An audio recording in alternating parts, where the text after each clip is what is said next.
please. I save my eye-rolling for after I have my back to Agnes, because I am able to show restraint like that. The lone receptionist of the joint catches my eye as I pass by and smirks. We, the podiatrist and I, have our battles with patients, but Sally Flood, the receptionist, has hers as well up front.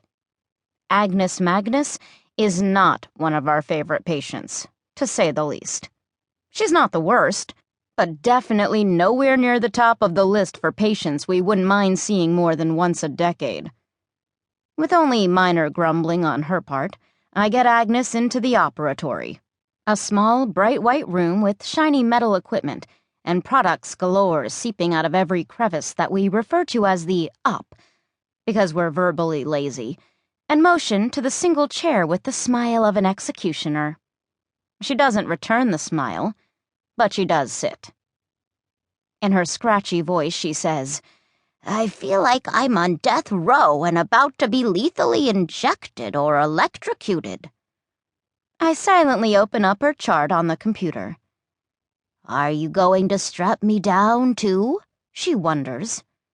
"It can be arranged." "Of course not, Agnes." Is her rebuttal. "We're going to numb up the skin around your toes before cutting the nails. We'll do the left foot today since that has been bothering you the most," I say, meeting her eyes. Her face pinches up. "Why are you smiling? Are you happy about this?" My eyes go wide. I'm not smiling. "I distinctly see the outline of a smile upon your face, though I'm sure you're trying very hard to hide it. Do you enjoy other people's discomfort?"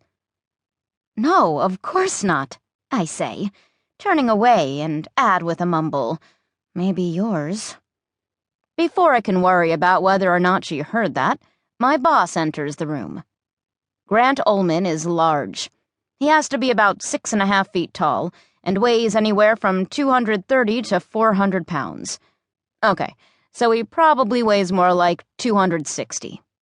His voice is deep and booming, making him seem closer to 8 feet tall, and he's perpetually clean-shaven.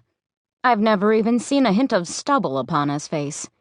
He's got shaggy brown hair streaked in silver that always seems to be in need of a trim, and gray eyes that are alight with humor most days.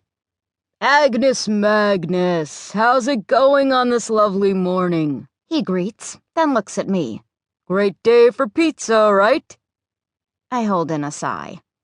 My boss recently turned 50, and the office celebrated by having a pizza party at the local bowling alley.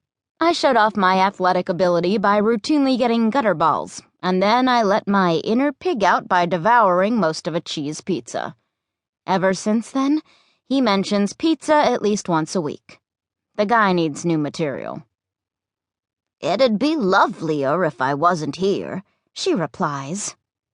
For all of us. My boss just laughs, complete with a snort at the end, and turns to me.